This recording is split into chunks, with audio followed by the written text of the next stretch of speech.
undoubtedly at some stage when you're riding, you're going to get a rather bumpy feeling of a puncture in either front or rear wheel. Unfortunately, that's occurred to me. Fortunately, we've got all the kit we need on board to be self-sufficient and get that mended. This should not be the end of your ride, but in many cases it is.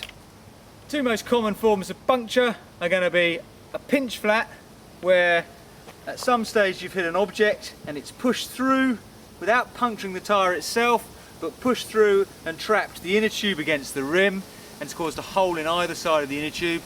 The other is obviously a puncture from a sharp object, a thorn or a stone, where it's actually pierced the tyre itself and gone in to pierce the tube. Either way, we're going to need to get things fixed. Okay, so firstly we need to remove that wheel, invert the bike and get cracking and finding exactly where the puncture is, see whether we can mend it with a patch, or if we're in a bit of a hurry, put in a new tube if we're carrying one. Simply inverting my bike in the middle of a busy trail isn't going to be a very good idea. People can come around the corner fast and see that I'm standing there. If nothing else, it's going to be annoying to them, but it could also potentially be a hazard. So I'm going to move on up the trail a bit further where it's wider and find a better spot to fix this out of harm's way and out of other riders' way. Having got that deflated feeling of a puncture in my front tyre, I'm going to set myself up out of the line of traffic, potential traffic, not blocking the trail, so I can embark on mending that tube. Now it shouldn't be a big job and it shouldn't take you too long. The more you do it, the more accustomed you get to do it, but there's a few tips to help you there in terms of making things a bit easier. We're going to spin the bike over. I'm not too precious about the saddle or the grips. You might be, in which case you might want to get a friend to hold it rather than spin your bike over. We're going to open the quick release, undo that bolt and remove the wheel. Tyre levers are obviously going to make the job easier, but what's going to make the job really easy is to first off work my way around the tyre, pushing in the beading into the middle area of the rim, just like the machine would do when you're having your car tyres changed. Pushing that beading away from the edging on one side and then the other will give you a lot more slack to play with in terms of removing your tyre. Little trick if you don't want to use any tyre levers, or if the tyre is flexible enough to allow you to do so, is to hold the tyre between your knees and your belly, take your thumbs, run them around, pushing in around the tyre in order to create some slack, and in this instance I don't even need any tyre levers. If your tyre's a bit tighter, you've got steel beading or a deeper rim or any other number of reasons, you might need to use a tyre lever. So we're just going to show you how to operate those. Pretty simple stuff. If you haven't got the strength in your thumbs or the play in the tyre to be able to push around and create enough slack to get the tyre off, you're going to be using a pair of tyre levers. Maybe one, maybe two, maybe more. Okay, so I've got my tyre levers ready to rock, and in the removal process the only thing we need to be a bit careful of is damaging the rim. Having pushed the beading in all the way around on both sides, there's a little bit more slack there to play with. Insert a tyre lever, lever it down and push around. That again can be quite stiff, so I might put a tyre lever at one spot where there's a little gap in there, move one about 3 or 4 inches round, lift them both together, giving me a nice area that's already untucked, making it very easy to remove the rest of the tyre.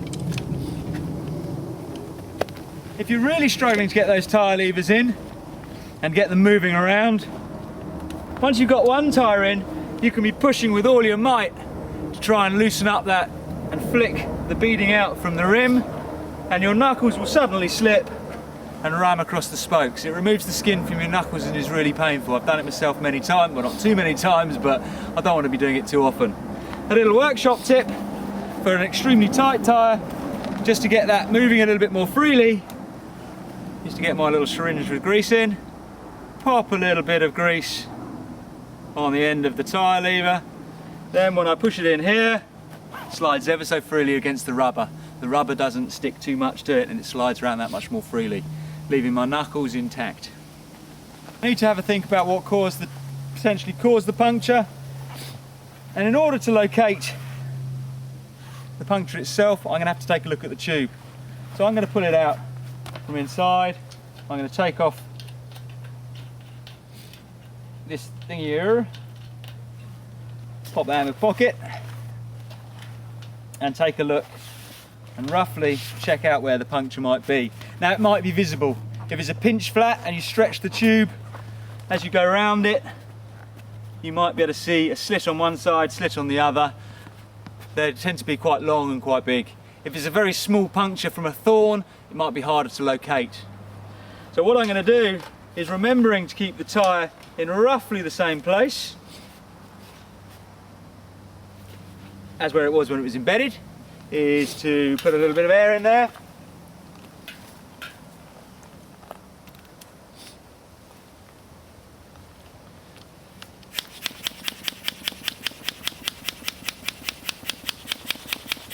Just enough so I can hear or feel where the puncture might be. And I think I've got it there. Your lips tend to be quite sensitive, so just running your lips over the area can find it. And if you think you've found it but you're not sure, you can spit on it and see if it bubbles. That'll help you find it as well.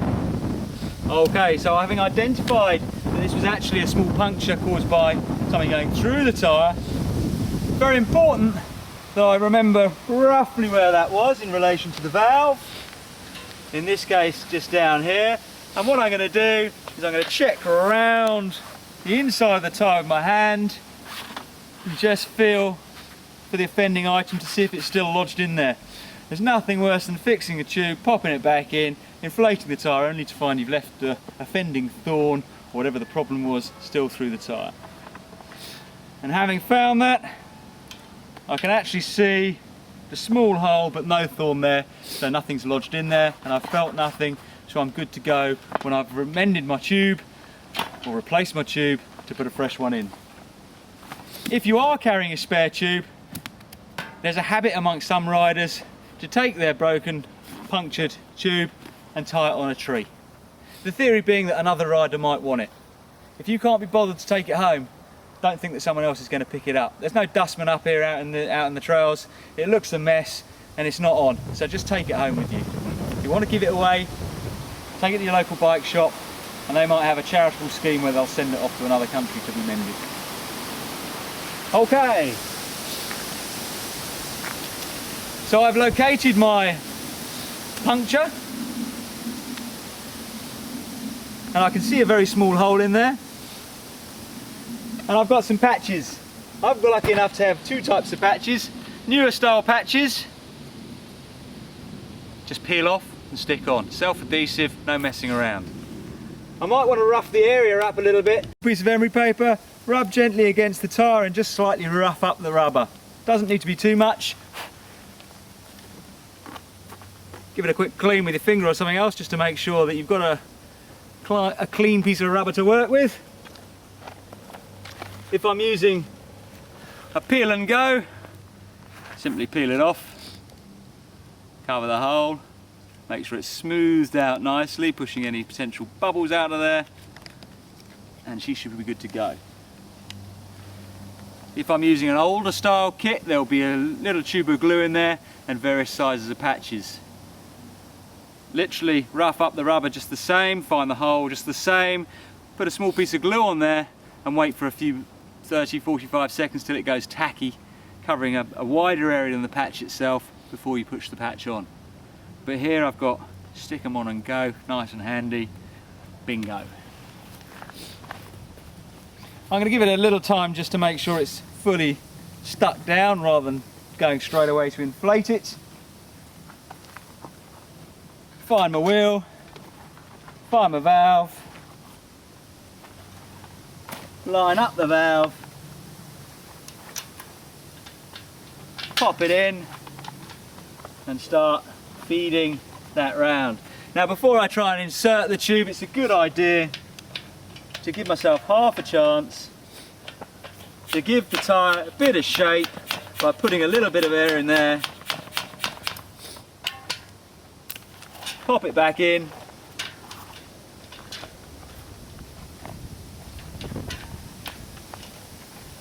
Starting near the valve, I'm going to make sure the beading is inside the rim nicely there. That's probably the hardest bit to get in, or certainly the bit that causes a bit of a problem because of the valve itself being there. I'm going to work my way around. Now I might be able to use the thumb technique to push this in. It's going to get stiffer and stiffer as I get towards the end. I can run my fingers around a few times and actually I can pop that in quite nicely. You might not be able to achieve that as I can with this tyre, so you're going to be reliant on your tyre levers to get the tube back in. The most important thing here is to make sure once you get to the point of you can no longer use your thumbs, you're going to start using your tyre lever to lever the rim, the edge, the beading back into the rim as we go round, checking that most importantly we don't trap the freshly mended tube between the lever and the rim. And when you get to the very end and the last bit where it's particularly tight, you put it in the middle and just shove it in there and pull that lever up. You can often trap your tyre, your newly mended inner tube, and cause another pinch in it, which is hugely frustrating. So being very careful to check that I've not got tube between rim and lever. I can work my way around, pop in the tyre back in, happy days.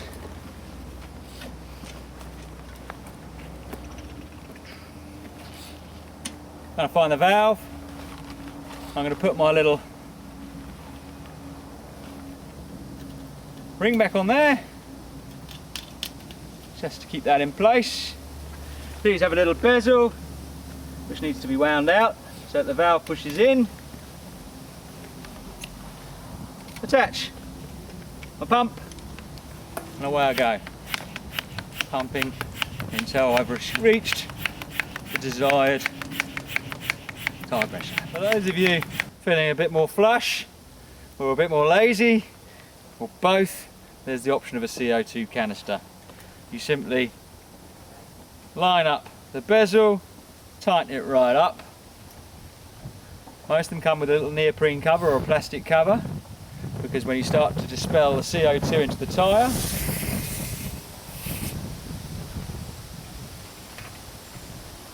that gets very, very cold and can actually stick to your fingers. It gets that cold. So if you've got a bare canister, probably best to leave your glove on or wrap something around it. That's pretty well inflated. Let's turn it off again.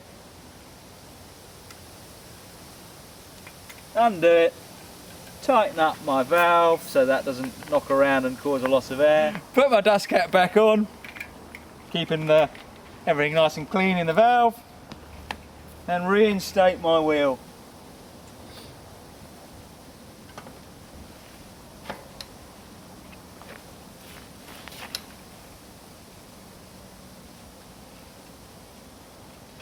Tighten up the bolt, nut at one end, not so it's severely tight, push my lever in, tucked away, pointing out of the way, give that wheel a quick spin, check it's aligned correctly, and we're ready to roll.